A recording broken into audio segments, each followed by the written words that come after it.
car des marges d'inconnu demeurent. Nous ne les avons jamais dissimulées ni sous-estimées. Aucun pays au monde, aucun scientifique ne saurait aujourd'hui prédire l'été, l'automne, l'avenir qui nous attendent. Tel savant nous dit, affirmatif et catégorique, qu'il ne peut y avoir de deuxième vague et que l'été verra le virus disparaître. Tel autre, aussi savant, aussi respecté, nous dit l'inverse.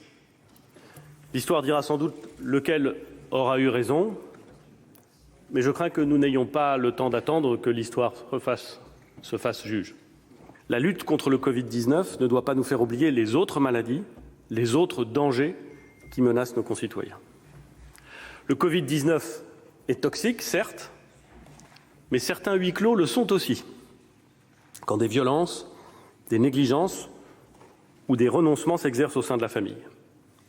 Le Covid-19 est toxique, mais le décrochage scolaire et social l'est tout autant. Nos enfants ont besoin d'être éduqués, cultivés, socialisés. Nos aînés et nos concitoyens les plus fragiles ont besoin d'être visités, accompagnés. Nos commerçants, nos artisans, nos industriels, nos entreprises et leurs salariés ont besoin de produire et de vendre. Leur angoisse n'est pas seulement de tomber malade.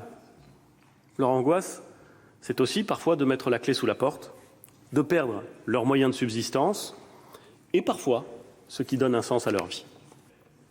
L'État, les collectivités territoriales, les entreprises travaillent main dans la main pour que les masques soient accessibles à tous, sur tout le territoire, à partir du 11 mai. Je remercie tous ceux qui ont pris des initiatives, qui se sont retroussés les manches. Et j'aimerais répondre au malentendu qui a échauffé ce week-end quelques esprits, peut-être en mal de polémique. Je dois dire que je peine à comprendre quel intérêt aurait eu la grande distribution à cacher des stocks de masques au lieu de les vendre en temps de pénurie. Il n'y a jamais eu de stock caché, il y a des commandes massives et il faut un certain temps avant qu'elles se concrétisent en millions de masques disponibles pour l'ensemble de nos concitoyens. Pour tous ceux qui pensent qu'il suffit de commander des masques pour les obtenir, j'ai un long historique dont je peux faire état. Nous savons bien que tous les enfants en ont besoin, mais il est un fait que certains en ont probablement encore plus besoin. Et il est certain que les directeurs d'école, les professeurs, les services de l'éducation nationale, les maires peuvent faire en sorte que ceux-là et d'autres puissent reprendre le chemin de l'école.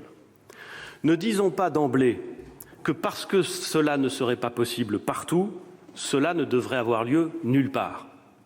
Chaque retour à l'école sera une bonne nouvelle.